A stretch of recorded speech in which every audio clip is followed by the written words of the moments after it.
बहुत समय पहले की बात है। जादुई लोकों की सीमा पर एक रहस्यमयी परी रहा करती थी। उसका नाम था चंद्रलेखा।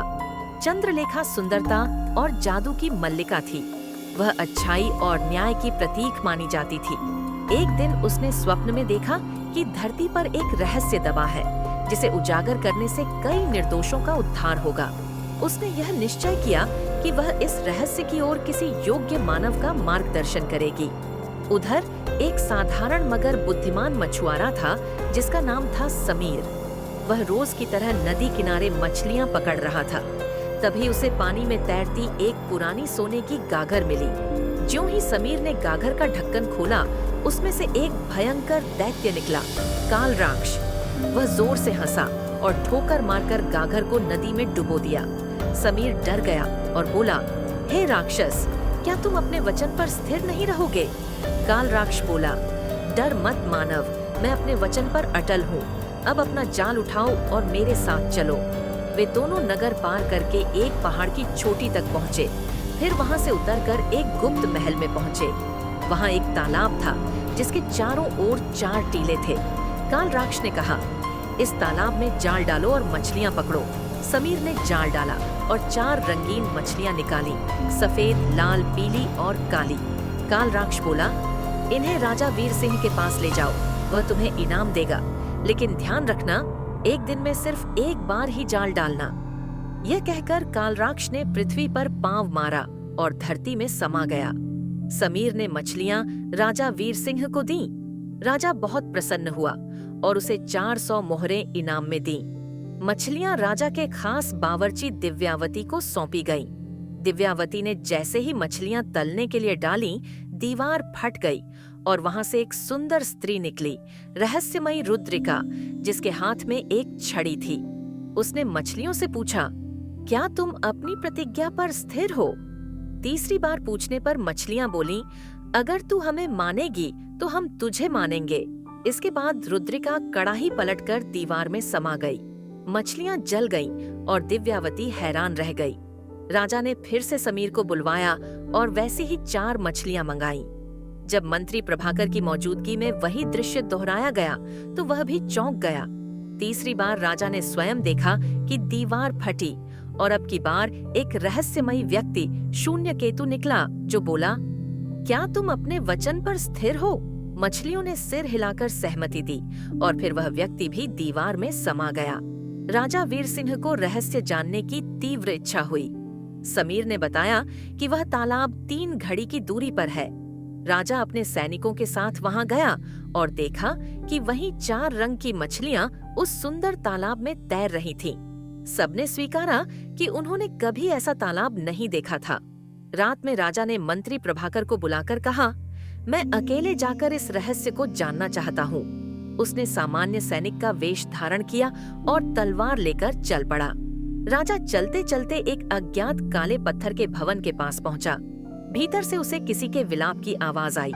जब वह भीतर गया तो देखा एक युवक प्रिंस युगवर्ष एक ऊंचे आसन पर बैठा था और उसके शरीर का निचला भाग पत्थर का बना था। राजा ने उससे पूछा, तुम्हारे साथ क्या हुआ? यह भवन किसका है?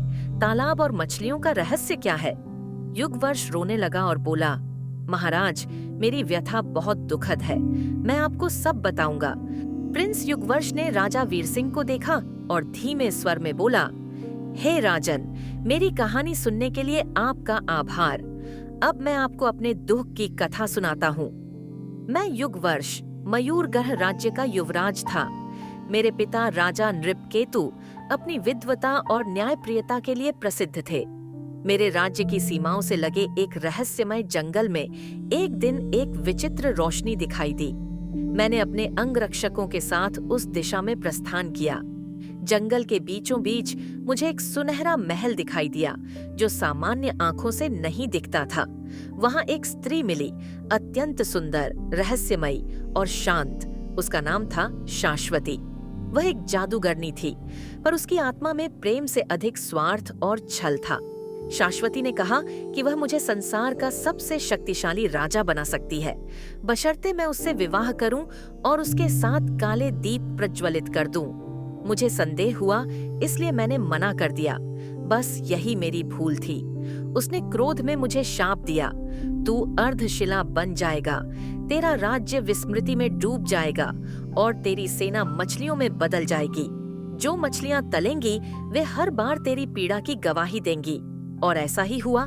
अब मैं इसी अभिशप्त भवन में जी रहा हूँ, अर्ध शरीर पत्थर बनकर, और मेरी प्रजा, वे 4 मछलियां मेरी रक्षा करती है।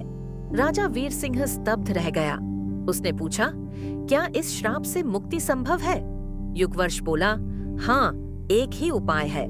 वह परी जो मुझे बचपन में एक बार आशीर्वाद देने आई थी, चंद्रलेखा, अगर वह स्वयं इस भवन में आए और अपनी छड़ी से मेरी देह को स्पर्श करे तो मैं मुक्त हो सकता हूँ। लेकिन क्या? राजा ने पूछा।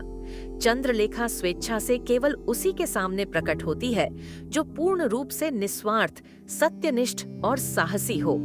राजा ने ठान लिया, वह चंद्रलेखा को खोजेगा। उसी रात उसने एक दीप जलाया और मन से चंद्रलेखा को पुकारा। आकाश में तेज प्रकाश फैला और कुछ ही क्षणों में एक उजली आभा के साथ परी चंद्रलेखा प्रकट हुई। उसने कहा, राजा वीर सिंह, मैं जानती हूँ तुम क्यों आए हो। मैं युग वर्ष की मुक्ति के लिए आई हूँ, पर इसका मूल्य तुम्हें चुकाना होगा। तुम्हें अपना राज्य त्याग कर जंगल में सेवा करनी होगी जब तक नया सूर्य उदित न हो। राजा ने सहर्ष स्वीकार किया। परी ने अपनी छड़ी से युगवर्ष को छुआ और चमत्कार हुआ। युगवर्ष के पत्थर बने अंग जीवित हो गए। उसकी आंखों में चमक लौट आई। दूर तालाब में 4 मछलियों ने छलांग लगाई और 4 सुंदर युवक युवतियां बनकर बाहर निकले। युगवर्ष की प्रजा। शाश्वती का जादू टूट गया। उसका सुनहरा महल ध्वस्त हो गया। राजा वीर सिंह जंगल में सेवा करने चला गया। युगवर्ष मयूर गर्ह लौटे और प्रजा ने उन्हें पुनः राजा बनाया। और एक बार फिर चंद्रलेखा परी अज्ञात लोकों में चली गई। क्या आपको ये कहानी पसंद आई? अगर आप सभी को हमारी यह कहानी पसंद आई तो हमारे चैनल को लाइक करें, सब्सक्राइब करें और कमेंट्स करके हमें बताएं कि हमारी कहानी में कौन सा किरदार आप सबको पसंद आया। धन्यवाद।